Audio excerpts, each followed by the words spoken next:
So we're going to talk a little bit today. We're going to continue talking about parallel resonance, and we're going to look at resonance frequency response just really quickly, just to kind of put things in the context of our resonance parameters, omega naught and Q. And then once we wrap that up, we'll move on to series resonance. Okay. So let's say, for example, that we had the following circuit where we have some input signal Vn as a function of j omega, and we have an inductance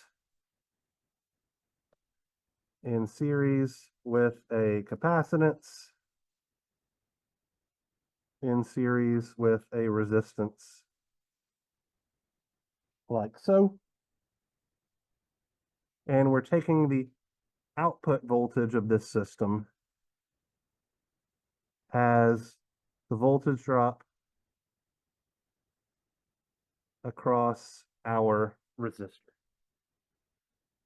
So, for what it's worth, this is a filter circuit that we analyzed back in circuits 2. Does anybody remember what type of filter this is?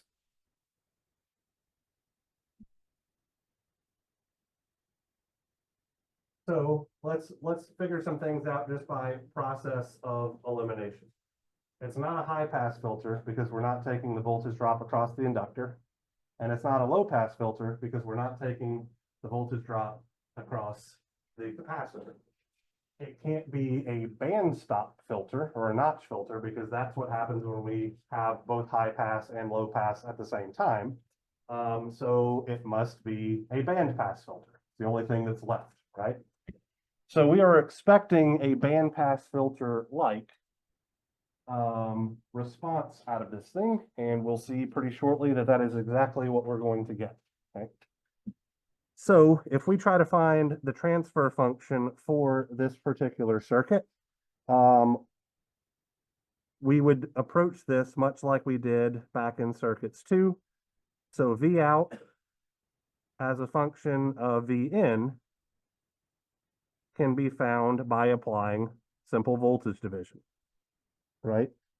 So we're going to have R divided by R plus J times omega L minus 1 over omega C, where I've simply skipped a couple of steps here, and I'm putting everything in my denominator in a very obvious format to where I have a distinct real part and a distinct imaginary part. So are we all okay with this?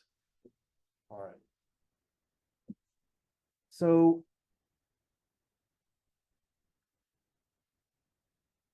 I could, if I were so inclined, essentially factor an R out of the numerator and the denominator. And I know this may sound weird, and this is where things get a little bit different than how we approach things in circuits 2.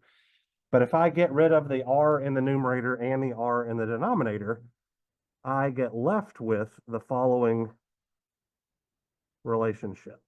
Okay. So R over R is obviously 1, and then we'll have a 1 here. And then we're going to have a plus J omega L over R minus 1 over omega RC.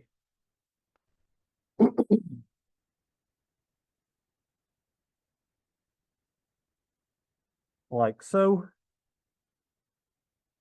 And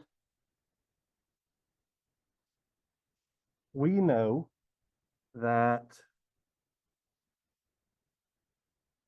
Q, our quality factor for our resonant circuit, is equal to omega naught times L over R. And we also know that this is the same as 1 over omega naught RC from our last lecture. So we can effectively express everything in terms of, instead of our component values originally, our quality factor, and our resonant frequency for our circuit. So that's simply going to be Vn as a function of j omega multiplied by 1 over 1 plus jq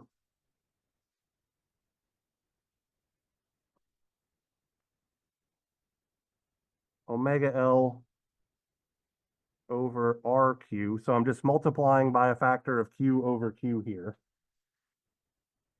Minus 1 over omega RC Q.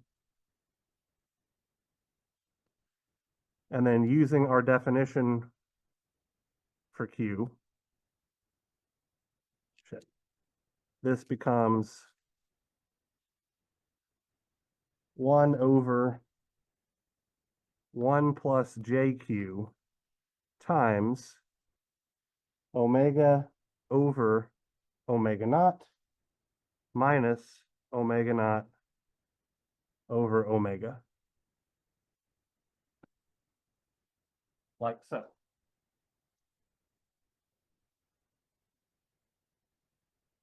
Are we okay with that, right? So here I have a factor of, excuse me, so if I have, let's see,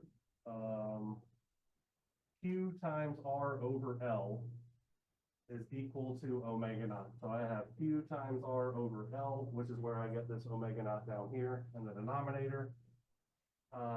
Omega naught is equal to 1 over QRC. So I have a factor of 1 over QRC here. So my omega stays in my denominator, and I now have an omega naught in my numerator. Okay. Simple substitution there, and now we have everything in terms of just resonant frequency and quality factor. Okay. So from this, h of j omega, which is our transfer function, nothing more than the ratio of V out to V in, is just 1 over 1 plus JQ times omega over omega naught minus omega naught over omega. I hear whispering. Is there something I need to clarify?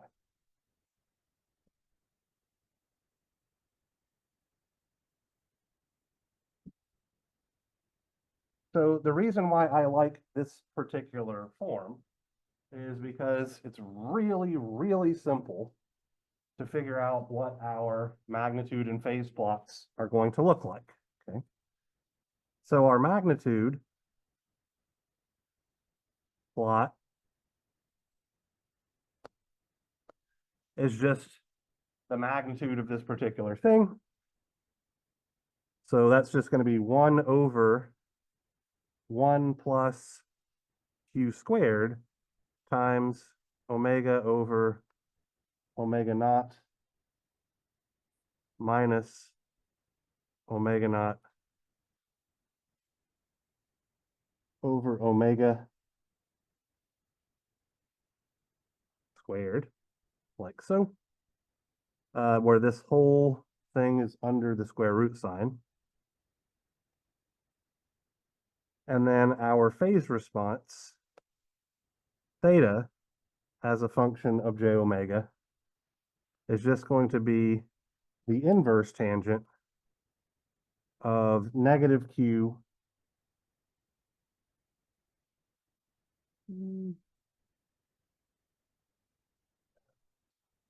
hold on, sorry, I'm making sure that squared term is supposed to be there and trying to just figure out why.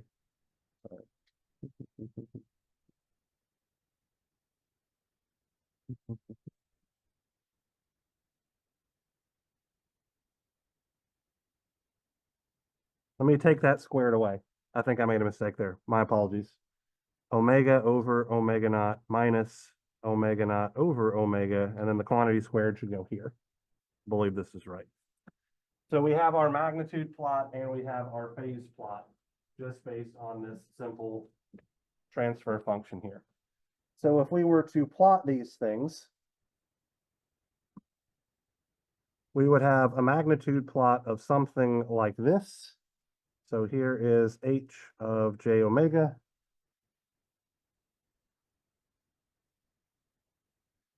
Here's omega.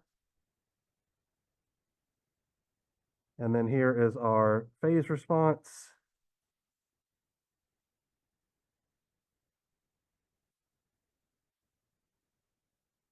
Theta of j omega. And let's see here.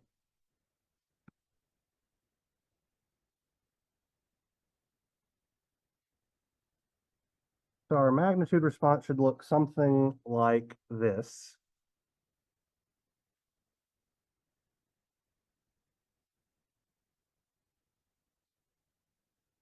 Where our center here occurs at omega naught, and the peak value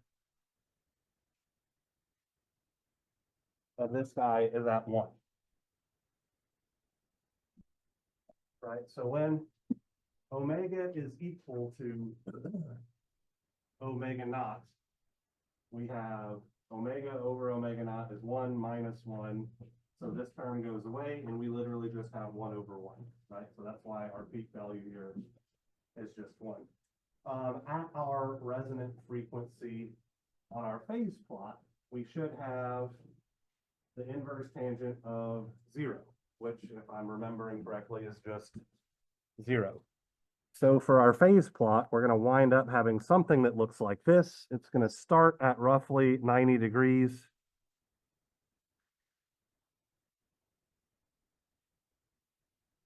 It passes through 0 degrees at omega naught. Here's 90 degrees, and here's minus 90 degrees. So there are a couple of other things that we can kind of add to this thing, right? So what do we remember about, excuse me, band pass filters from circuits 2?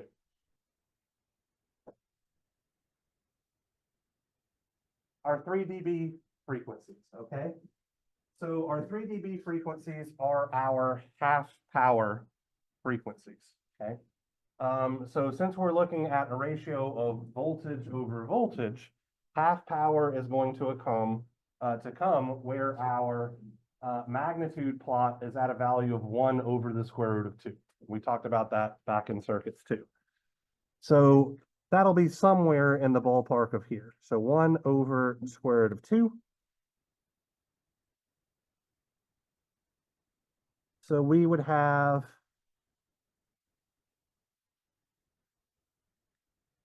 a single half power frequency, omega low, and a half power frequency, omega high, over here as well.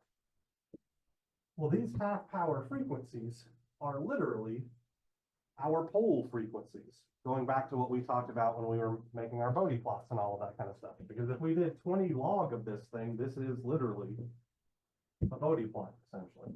Okay? So because these half power frequencies occur at our pole frequencies, we can actually infer where our pole frequencies are on our phase plot as well. So what I mean by that specifically is if we have a line for 45 degrees and a line for negative 45 degrees, that means that this point right here is omega low, and this point right here is omega high. So we should be passing through plus and minus 45 degrees at our pole frequencies because we understand that that's how poles work. Okay, so let's throw a little bit more math at this thing, okay? So we've inferred, yes. Can you explain where the 1 over 2 comes from? All right. Let me do this as a quick aside over here, okay? So we want the ratio of our output power to our input power to be 1/2. That is what our half power frequencies literally mean. Is our signal has been attenuated so much that only half of the power that was delivered to our input gets received at the output of our system. Okay. Power is proportional to voltage squared, right? So we effectively want V out squared divided by V in squared to be equal to 1/2. If we take the square root of both sides,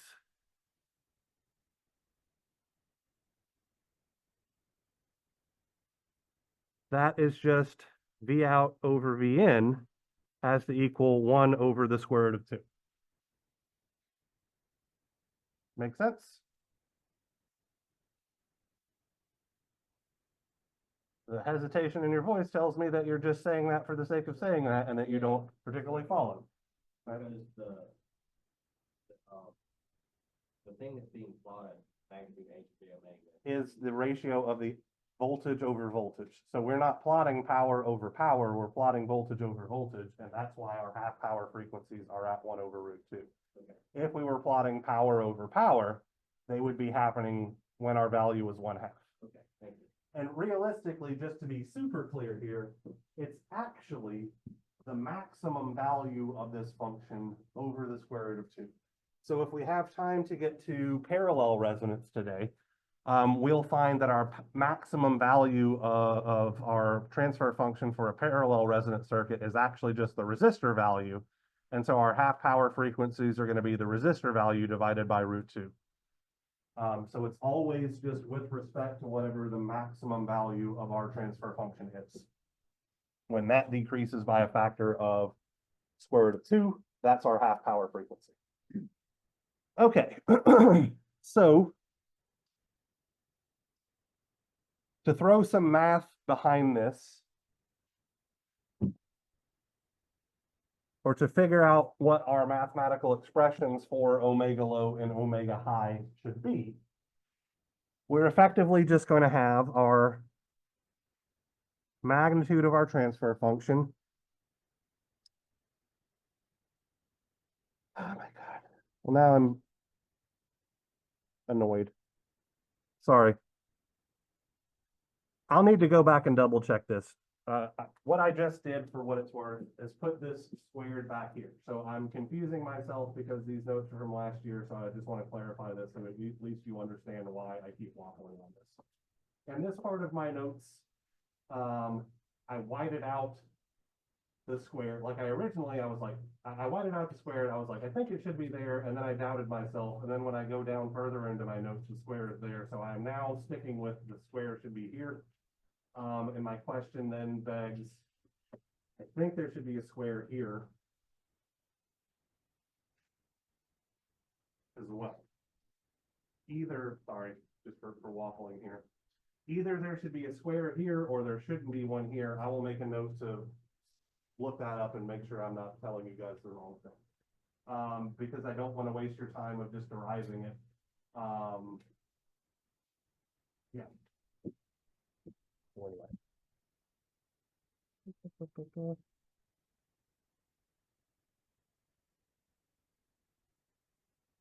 Sorry, I'm just seeing if I can look at this thing, right? So if I were, just for what it's worth, if I were to derive my phase relationship based on this, I would just multiply this guy by 1 minus JQ, effectively the complex conjugate of the denominator over the complex conjugate of the denominator, which would split this thing into its real and imaginary parts. There shouldn't be a square. Okay. Sorry about that. Did it the mental math way. My apologies.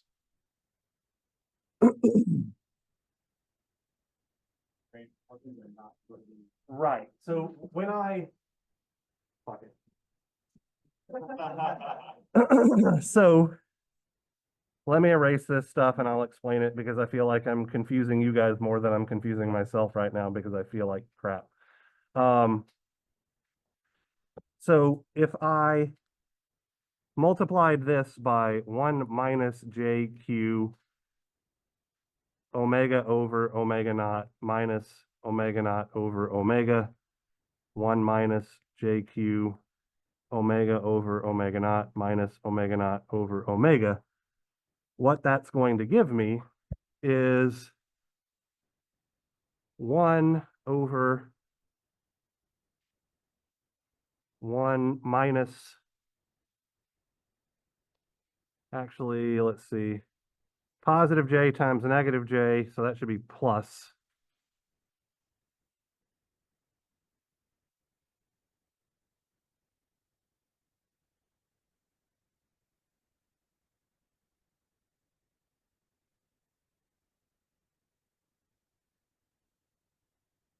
And then the same denominator here, right? So this is my transfer function, my complex transfer function in rectangular form, where I have a very obvious, whatchamacallit, a very obvious real part and a very obvious imaginary part. The phase response is always just going to be the inverse tangent of the imaginary part over the real part. So the denominators are going to cancel each other out, and I only wind up getting negative q omega over omega naught minus omega naught over omega over 1. So the square should be here and should not be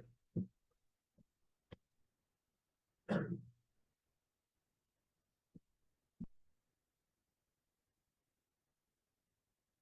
All right.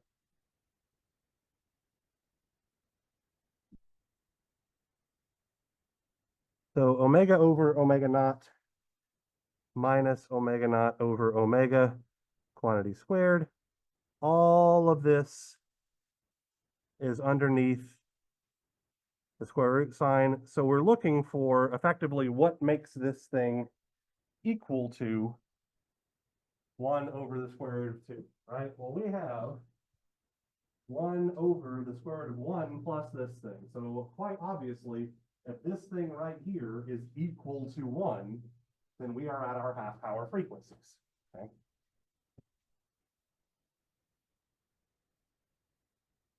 So we need q squared times omega naught over omega minus omega over omega naught to equal to 1, which means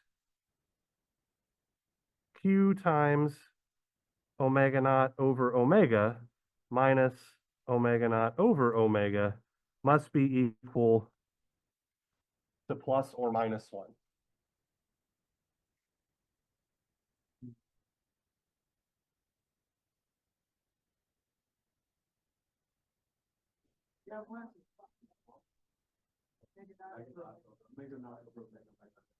Oh, yeah, because, oh, sorry.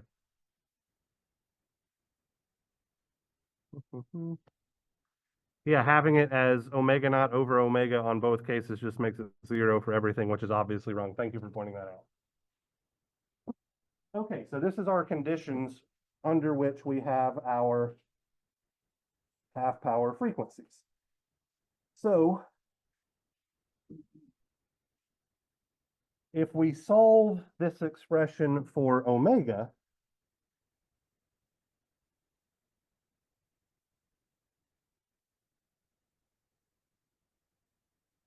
we get omega will be equal to plus or minus omega naught over 2q plus or minus omega naught times the square root of 1 over 2q quantity squared plus 1. Okay. So there are actually 4 permutations. Okay. 2 of these permutations will give us positive frequencies, and 2 of them will give us negative frequencies. We are arbitrarily just going to throw the negative frequencies away because they don't really mean anything, right? what does it mean to oscillate at -5 radians per second? Beats the hell out of me, right? Effectively, if we were to plot this, I don't want to get too far into the weeds, but if we were looking at a effectively Fourier transform type thing, we would just have, we're going to have a low frequency, positive and negative, but they're going to be at the exact same frequency, and a higher frequency, positive and negative, but they have the exact same magnitude. So we're just saying the negative parts don't matter. So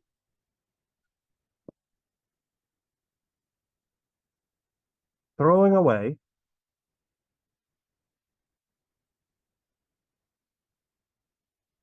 our negative results,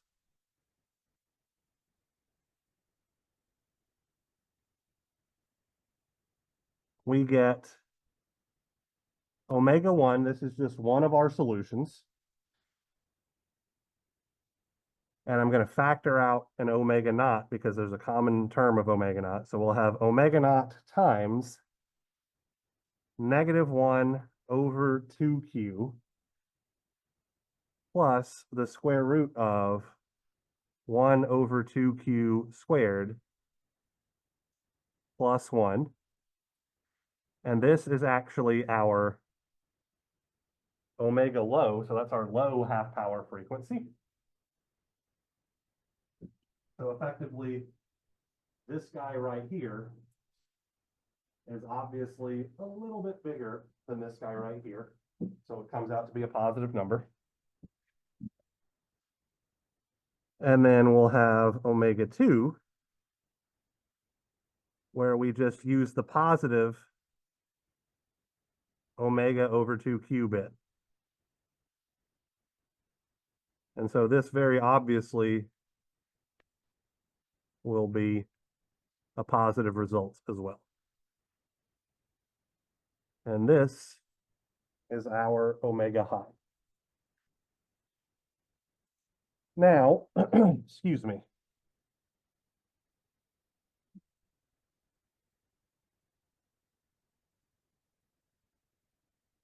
The system's bandwidth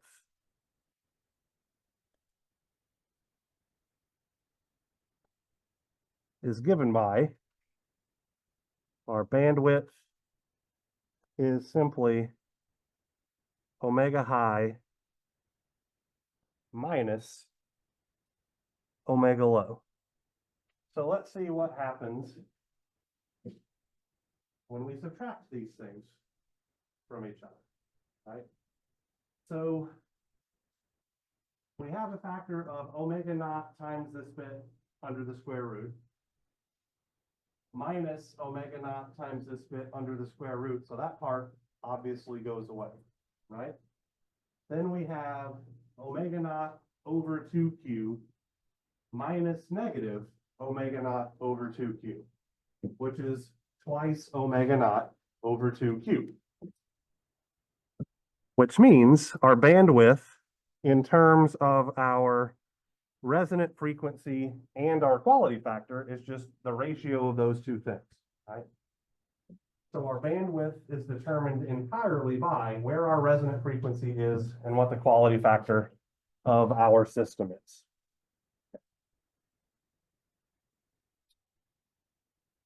All right. I hope I did not confuse you guys too terribly much here with my inability to do math today.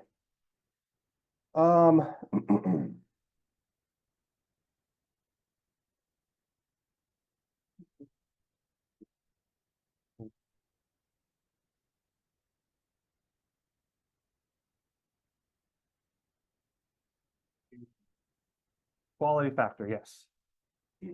From our lecture last Friday.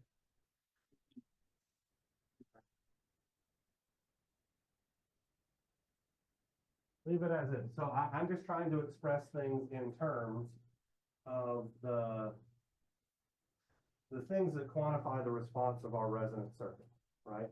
So I'm less concerned about the component values, and I'm more concerned about what the resonant frequency is and what the quality factor is.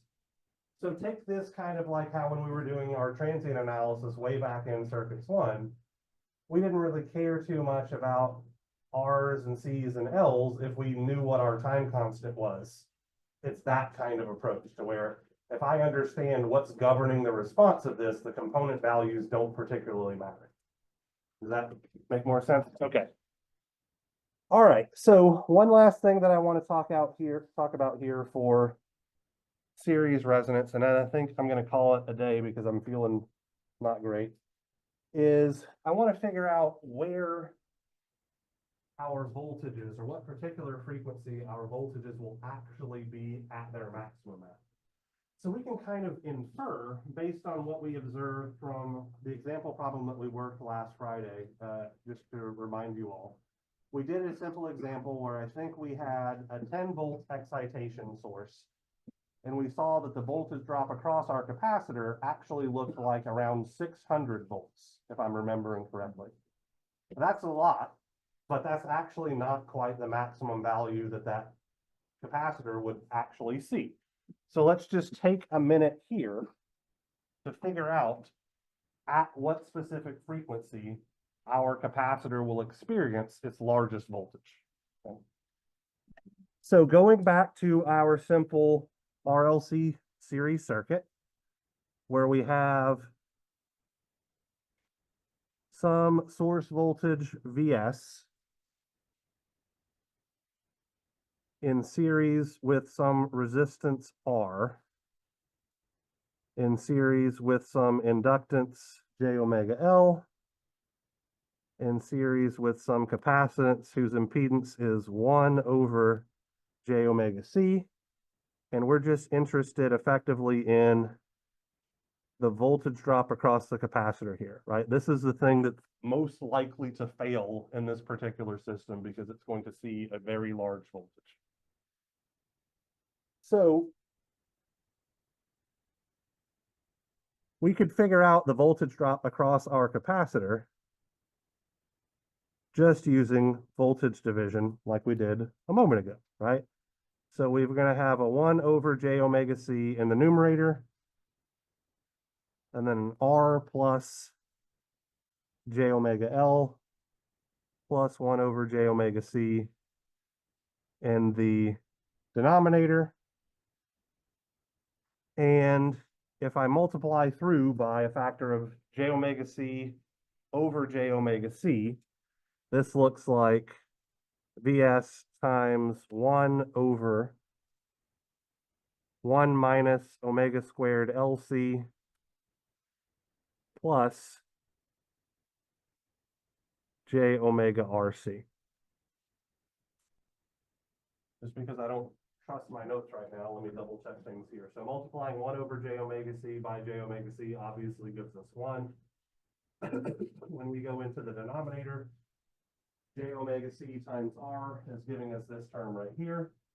J omega C times J omega L is going to give us, so that's J squared, which is -1, and then we'll have omega times L times omega times C, so omega squared LC, that checks out. J omega C times 1 over J omega C gives me a positive 1 there. Okay, so this is actually correct. All right, and so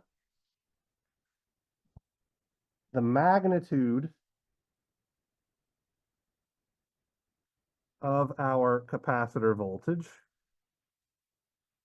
is simply the magnitude of our source voltage divided by the square root of 1 minus omega squared LC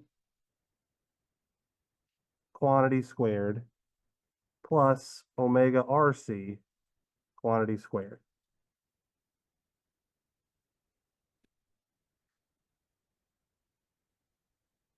Okay. So in order for us to determine the frequency at which VC is at its maximum, we need to take the derivative of VC as a function of omega and set it equal to 0. Okay. So effectively, what we're doing is we are taking the derivative of the magnitude of VC with respect to omega and finding out what value of omega makes this zero. I'm not going to make you guys suffer through the math here, A, because I don't have it written down and I don't trust my ability to just do it from scratch right now. And B, I want to hurry this up a little bit. So what we'll find is that omega max, so this is the angular frequency for which our capacitor voltage is at its maximum,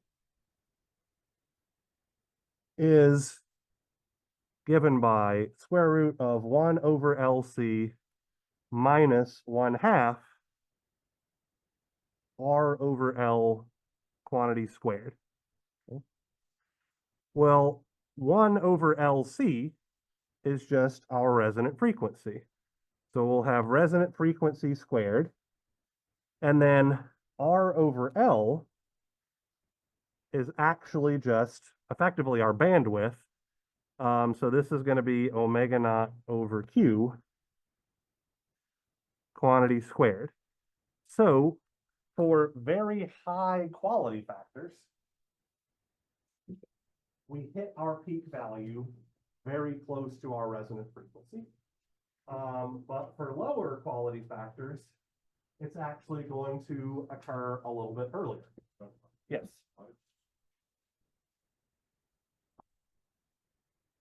Resonant frequency is the square root of 1 over LC. I have a whole 1 over LC, so this is omega naught squared. I can remember that today, for what it's worth. So if we plug this value in, what we wind up finding is that our maximum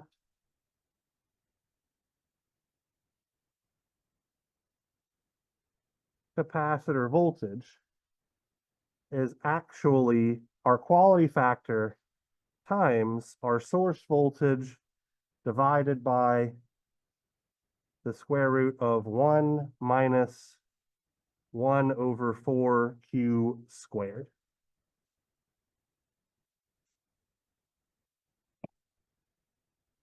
So this is the maximum value that our capacitor will see in a simple resonance series resonance circuit, which tells us effectively a quick and easy way to size the capacitors that we are going to use in these things to make sure that they are rated for the appropriate voltage. For what it's worth.